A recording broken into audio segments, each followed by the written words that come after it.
ચાલો આપણે વાત કરીએ રાજની.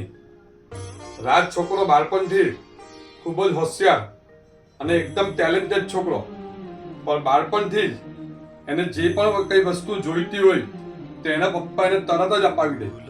તેથી એ ખૂબ જ લાડમાં ઉછરેલો હતો.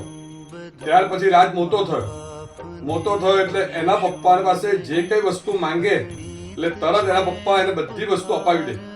તેથી રાજ આળસુ બની ગયો. એટલે રાજને એક જ વસ્તુ કે મારે તો જિંદગીમાં કઈ પણ વસ્તુ કરવાની જ નથી. મને કઈ પણ વસ્તુની જરૂર પડે એટલે મારા પપ્પા મારી સાથે છે જ.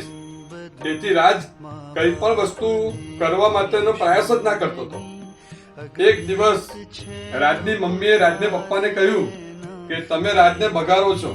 ત્યારે એના પપ્પાએ એવું કહ્યું, હું છું ને, તું શું કામ ટેન્શન લે છે? રાજને જે કઈ જોઈતું હશે બધું હું જ એને અપાવીશ.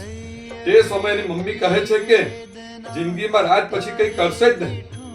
અને પછી એક સમય એવો આવ્યો કે રાજના પપ્પાની તબિયત બગડી. તેથી એ ડિસ્પેન્સરીમાં બતાવવા જાય છે અને તે સમયે ડોક્ટર એમને કહે છે કે તમને કેન્સર છે અને તમારી પાસે ફક્ત 6 મહિના છે. તે સમયે રાજના પપ્પાને થાય છે કે હું કદાચ ચાલ્યો જઈશ તો પછી રાજનું શું થશે. તેથી પછી એ વિચાર કરે છે કે મારે રાજ માટે કંઈ કરવું જોઈએ. અને ઘરમાં ફક્ત એની મમ્મી જ જાણતા હોય છે કે રાજની મમ્મી જ જાણતા હોય છે કે એના પપ્પાને કેન્સર છે, બાકી કોઈ પણ જાણતું ન હતું. તેથી એના પપ્પાએ એક દિવસ રાજને કહ્યું કે રાજ ગુસ્સામાં કહ્યું કે રાજ તું મારા ઘરમાંથી ચાલ્યો જા. તારાથી જિંદગીમાં કઈ પણ વસ્તુ થવાની નથી અને જો તું કઈ પણ વસ્તુ તું મારા ઘરમાંથી નીકળ અને પછી કઈ પણ વસ્તુ જ્યાં સુધી તું બને નહીં ત્યાં સુધી તું મારા ઘરમાં આવતો નહીં. તેથી રાજને ગુસ્સો આવે છે અને રાજ ઘર છોડીને ચાલ્યો જાય છે.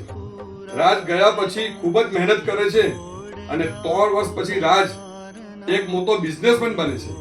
અને તે સમયે રાજ એના પપ્પાને જવાબ આપવા માટે એના ઘરે આવે છે અને એની મમ્મીને કહે છે કે મમ્મી, મારે પપ્પા સાથે વાત કરવી છે. આજે હું એક મોટો બિઝનેસમેન બની ગયો છું.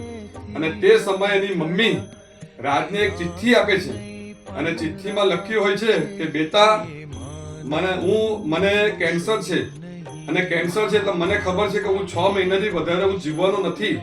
તેથી બેટા, મેં તને જે મોકલી આપ્યો તે તારી પોતાની જિંદગી બનાવવા માટે મોકલી આપ્યો અને હું તને જે કે શબ્દ બોલ્યો છે તો બેટા તું મને માફ કરજે. તે સમયે રાજની આંખમાંથી પાણી નીકળી જાય છે. તેથી રાજને એના પપ્પા પ્રત્યે ગૌરવ થાય છે કે મારા પપ્પાએ મારી જિંદગી બનાવી. મોરલ ઓફ ધ સ્ટોરી, કોઈ પણ માતા પિતા પોતાના દીકરા માટે કઈ પણ વસ્તુ ખોટું વિચારતા ના જોઈએ. માતા પિતા જ્યારે પોતાના દીકરાને બોલે છે તો એટલા માટે જ બોલે છે કે મારો દીકરો સારામાં સારી જિંદગી જીવે અને દુનિયામાં બધી જગ્યાએ એનું નામ રોશન થાય. રાધે રાધે.